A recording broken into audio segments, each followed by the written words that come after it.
Hello, I'm Sam, a physics A-level tutor at ClassRx, an online one-to-one STEM-focused professional private tutoring company.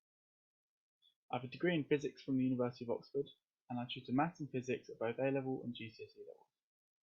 I really want to help as many people as they can get the grades they deserve, because I love math and physics, and I want to show that everyone can have fun and do well given the right teaching. In the next 3 minutes, I will teach you conservation of momentum problems, which is a part of the A-level physics curriculum. And it's very important as they continue to get used all the way through university. So, conservation of momentum. Now, the definition of momentum is mass times velocity. We give momentum the letter P, so when we write it out in an equation, we have P equals mv, where m is the mass and v is the velocity. Note that P has a line under it and V has a line under it, denoting that these two are vectors while this is a scalar, because both momentum and velocity are vectors. So let's have a look at a problem that we can solve using conservation of momentum.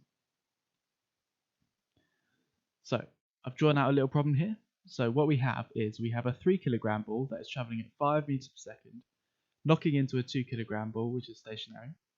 And then after the impact, the 3 kilogram ball is going at an unknown number of meters per second. I've called it A here.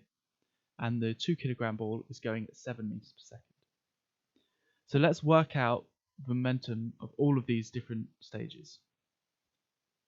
So the initial momentum of what I've called A here, so I've called this ball A. So PA initial is 3 kilograms times 5 meters per second, which gives us 15 kilogram meters per second. So PA initial is 15. PB initial, so the initial momentum of what I've called ball B, is 2 kilograms times 0 meters per second, which is 0 kilogram meters per second. So the PB initial is 0. Now the final momentum of ball A, so PA final, is A meters per second, where A is our unknown value, times by 3 kilograms, which is 38 kilogram meters per second. So this A is what we're going to have to try and find. And for our final one, the final momentum of ball B, PB final, is 7 meters per second times 2 kilograms, which is 14 kilogram meters per second. So how do we use this to find what A is? So we use the conservation of momentum. So the conservation of momentum states that the total momentum before and after a collision always have to stay the same. So I've written out here as the initial momentum of A plus the initial momentum of B is equal to the final momentum of A plus the final momentum of B. So this is always true. Momentum is always conserved. And it allows us to use it to work out problems like this. So what is the initial total momentum? It's PA initial. Don't know what that is. That's a glitch. Sorry, ignore that.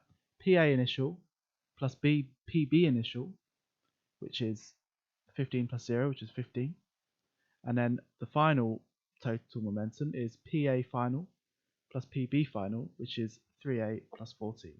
So we've got 3A plus 14. So we rearrange this and we get 3A equals 1. So A equals 1 over 3. So A is 0.333 meters per second. And that's the final velocity of the ball, or the speed I should say. The velocity is to the right. Because it is positive, it means it's traveling to the right. If it was negative, it would be traveling to the left. So this is conservation of momentum and how you use it to solve a simple collision problem in one dimension. And this is useful. I was still using this in my last year at uni to work out collision problems in 3 dimensions, but with particle physics it's still incredibly useful and it's still used all the time. So I hope you learned something with that. Thanks for watching. I hope you learned something. If you have any questions or would like to contact us, please visit classrx.com or drop us a line at hello@classrx.com. That's hello@classrx.com, mentioning my first name, Sam, in the subject.